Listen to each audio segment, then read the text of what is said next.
Operation सिंदूरच्या माध्यमातून भारतानं कुरापतखोर पाकिस्तानला चांगलाच धडा शिकवलाय। ऑपरेशन सिंदूरमध्ये भारताची व्यूहरचना जबरदस्त यशस्वी ठरली। भारतीय सशस्त्र दलांनी पाकिस्तान पुरस्कृत जे काश्मीर आहे त्याच्यामधील 9 दहशतवादी ठिकाणांवर अचूक हल्ले करून दहशतवाद्यांचा खात्मा केला। दहशतवाद्यांची तळा उद्ध्वस्त करून पाकिस्तानमधल्या दहशतवाद्यांचा अक्षरशः कंबरड मोडलाय।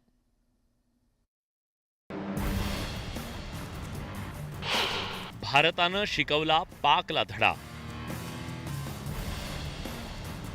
पहलगामचा घेतला सव्याज बदला। भारताच्या व्यूहरचनेला जबरदस्त यश।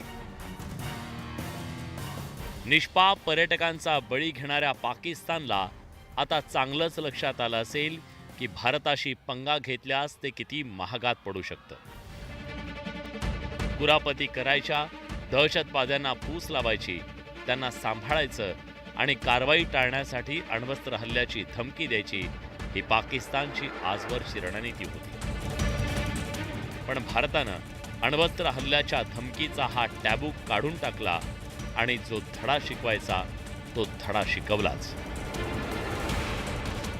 अब हमारी मिलिट्री के साथ साथ मासूम सिविलियंस जो कि अपना बचाव करने में विफल थे, उन पर भी हमले हो रहे थे।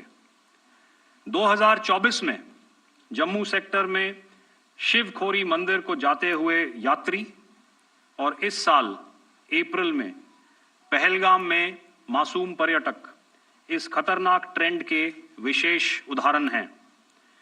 पहलगाम तक पाप का ये घड़ा भर चुका था। ऑपरेशन सिंदूरच्या माध्यमातून भारतानं अनेक गोष्टी साधल्या। एकतर भारत अण्वस्त्र हल्ल्याच्या धमकीला घाबरतो हे मिथक खोटं ठरलं। पाकिस्तानला सैन्य, राजकीय आणि मनोवैज्ञानिक स्तरावर धक्का देण्यात आला। दहशतवाद्यांना पाकिस्तानात घुसून भारत मारू शकतो हा मेसेज गेला।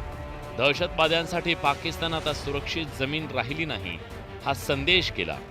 पाकिस्तानातील कुठल्याही शहरात घुसून हल्ल्याची क्षमता भारतानं सिद्ध केली। दहशतवादाविरोधात भारताची आक्रमक भूमिका यातून अधोरेखित झाली। केवळ कडी निंदा नाही तर कठोर कारवाईचा संदेश दिला गेला। भारतानं उचललेलं पाऊल दहशतवाद्यांविरोधातलं होतं।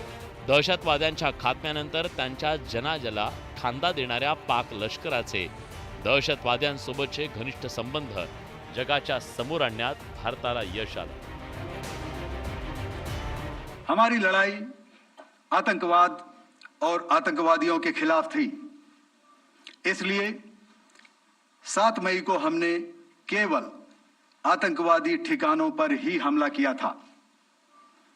पर अफसोस इस बात का है कि पाकिस्तानी सेना ने आतंकवादियों का साथ देना उचित समझा और इस लड़ाई को अपनी लड़ाई बना ली। इस परिस्थिति में हमारी जवाबी कार्यवाही अत्यंत आवश्यक थी और इसमें उनका जो भी नुकसान हुआ वे खुद इसके लिए जिम्मेदार हैं। युद्धात जिंकू शकत नाही म्हणून प्रॉक्सी वॉर छेडून निष्पाप आणि निरपराध लोकांचा बळी घेणारं दहशतवाद नावाचं मॉड्यूल पाकिस्ताननं भारतात अनेक दशकं अवलंबलं। त्यातून हजारो लोकांचे बळी घेतले। त्या जिहाद नावाची धर्माची अपूची गोळी देऊन अनेक तरुणांना मरायला भाग पाडलं। या सगळ्याची झळ फक्त भारताला बसत होती।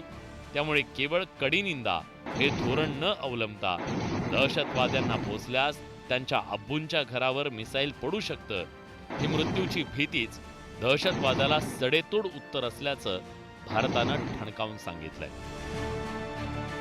विलास बडे, न्यूज 18 लोकमत, मुंबई।